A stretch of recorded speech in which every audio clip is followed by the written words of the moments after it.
Hello, welcome to Orchid Villa. ഞാൻ മാക്സി ജൂഡ്. ഈ വേനൽക്കാലത്ത് നമ്മുടെ ഓർക്കിഡ് പ്ലാന്റിൽ കൂടുതലായിട്ട് ഫ്ലവർ ഉണ്ടായി കിട്ടാനായിട്ട് 6 ടിപ്സാണ് ഈ വീഡിയോയിൽ ഞാൻ എക്സ്പ്ലെയിൻ ചെയ്യാൻ പോകുന്നത്. അപ്പോൾ അവസാനം വരെ ഈ വീഡിയോ സ്കിപ്പ് ചെയ്യാതെ കാണാൻ ശ്രമിക്കുക. അപ്പോൾ നമുക്ക് വീഡിയോയിലോട്ട് പോവാം. ഫസ്റ്റ് ടിപ്പായിട്ട് ഞാൻ പറയാൻ പോകുന്നത്, എല്ലാവർക്കും അറിയാവുന്ന പോലെ നമ്മുടെ ഓർക്കിഡ് പ്ലാന്റ് മെച്ചുവേർഡ് ആയാൽ മാത്രമേ നമുക്ക് ഫ്ലവർ ഉണ്ടായി കിട്ടത്തുള്ളൂ. അപ്പോൾ കൂടുതലായിട്ട് ഒരു 2-3 വർഷമൊക്കെ കഴിയുമ്പോഴേക്കും നമുക്ക് നമ്മുടെ പ്ലാന്റ് കൂടുതലായിട്ട് മെച്ചുവേർഡ് ആയി കഴിഞ്ഞിട്ടുണ്ടെങ്കിൽ കൂടുതൽ സ്പൈക്കൊക്കെ ഉണ്ടാകാനുള്ള സാധ്യത 1, 2, 3 വരാനുള്ള, പിന്നെ ചില സ്പീഷീസിൽ കോമ്പാക്റ്റം പോലുള്ള സ്പീഷീസിലൊക്കെ നമുക്ക് കൂടുതലായിട്ട് ഫ്ലവർ ഉണ്ടാകാറുണ്ട്. അപ്പോൾ മിനിയേച്ചർ ടൈപ്പാണെങ്കിൽ കൂടുതൽ നമുക്ക് ജയന്റ് ഫ്ലവേഴ്സിനേക്കാൾ നല്ലത് മിനിയേച്ചർ ടൈപ്പ് ആണെന്നുണ്ടെങ്കിൽ നമുക്ക് അതിലൊക്കെ കൂടുതലായിട്ട് ഫ്ലവർ ഉണ്ടായി കിട്ടും. അത് സ്പീഷീസിനെ അനുസരിച്ചായിരിക്കുന്നത് കേട്ടോ. ചില സ്പീഷീസിൽ ജയന്റ് ഫ്ലവേഴ്സിൽ നമുക്ക് ഫ്ലവേഴ്സ് കുറവായിരിക്കും. മിനിയേച്ചർ ആണെങ്കിൽ കൂടുതലായിട്ട് ഫ്ലവർ ഉണ്ടായി കിട്ടും. രണ്ടാമത്തെ കാര്യമായിട്ട് ഞാൻ പറയാൻ പോകുന്നത്, ഈ സമയത്ത് നമ്മൾ നമ്മുടെ ഓർക്കിഡ് പ്ലാന്റിനെ നെഗ്ലക്റ്റ് ചെയ്യാതിരിക്കുക. അതിനൊരു കെയറിങ് കൊടുക്കുക. നമ്മൾ ചൂടുകാലം വരുമ്പോഴേക്കും അതിൻ്റെ ഉണങ്ങി നിൽക്കുന്ന ലീഫുകളൊക്കെ ഒന്ന് കട്ട് ചെയ്ത് ക്ലീനാക്കി നിർത്തുക.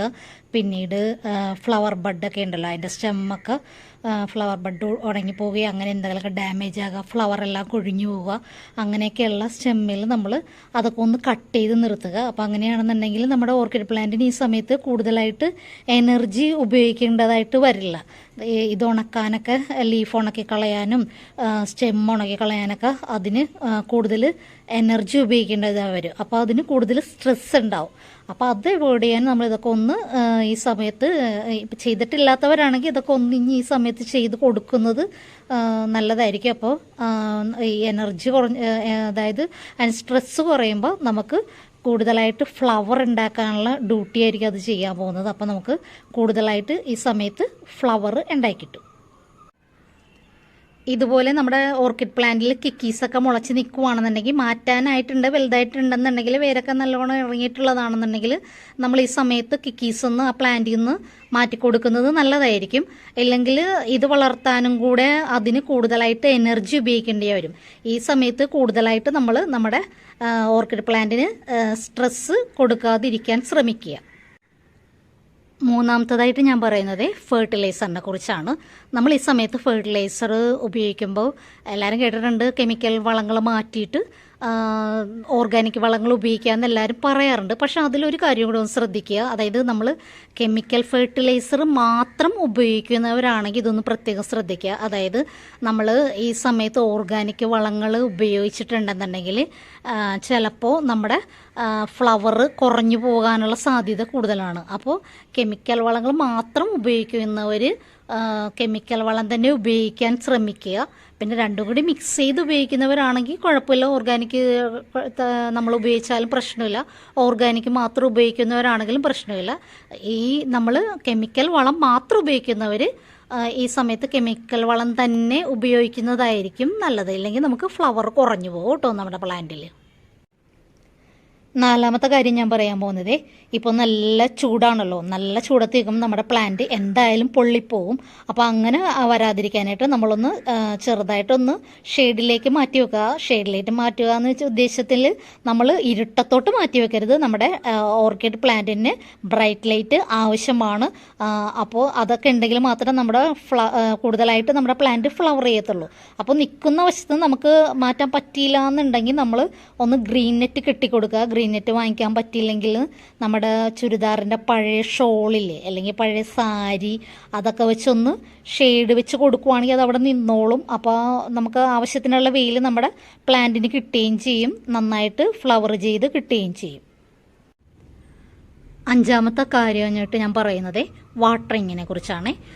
ഈ ചൂട് കാലത്ത് നമ്മൾ ഓവറായിട്ട് വെള്ളം നനച്ചു കൊടുക്കേണ്ട കാര്യമില്ല. അത് ഞാൻ പറഞ്ഞുതരാം എങ്ങനെയാണെന്ന് വെച്ചാൽ വാട്ടറിങ്ങും നമ്മുടെ ഫ്ലവറിനെ ബാധിക്കാറുണ്ട് കേട്ടോ. അപ്പോൾ ക്ലൈമറ്റ് ചേഞ്ചസ് നമ്മുടെ ഫ്ലവർ ഉണ്ടാകുന്നതിന് ബാധിക്കാറുണ്ട്. അപ്പോൾ നമ്മൾ ഇപ്പോൾ ഈ നല്ല ചൂടുള്ള സമയത്ത് നമ്മൾ ഷെയ്ഡൊന്നും ഇല്ലാതെ നിൽക്കുന്ന പ്ലാന്റിനാണെങ്കിൽ നമ്മൾ ഒരു 2-3 പ്രാവശ്യമൊക്കെ നമ്മൾ നനച്ചു കൊടുക്കുന്നത് കുഴപ്പമില്ല.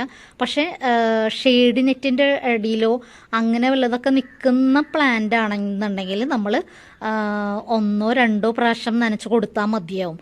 ഓവറായിട്ട് നമ്മൾ നനച്ച് കൊടുത്താൽ ചിലപ്പോൾ നമ്മുടെ പ്ലാന്റിൽ ഫ്ലവർ ഉണ്ടാകാനുള്ള സാധ്യത കുറയും, കൂടുതൽ ഫ്ലവർ ഉണ്ടായി കിട്ടത്തില്ല. അപ്പോൾ നമ്മൾ വാട്ടറിങ്ങിൽ ഒന്ന് ശ്രദ്ധിക്കുന്നത് നല്ലതായിരിക്കും.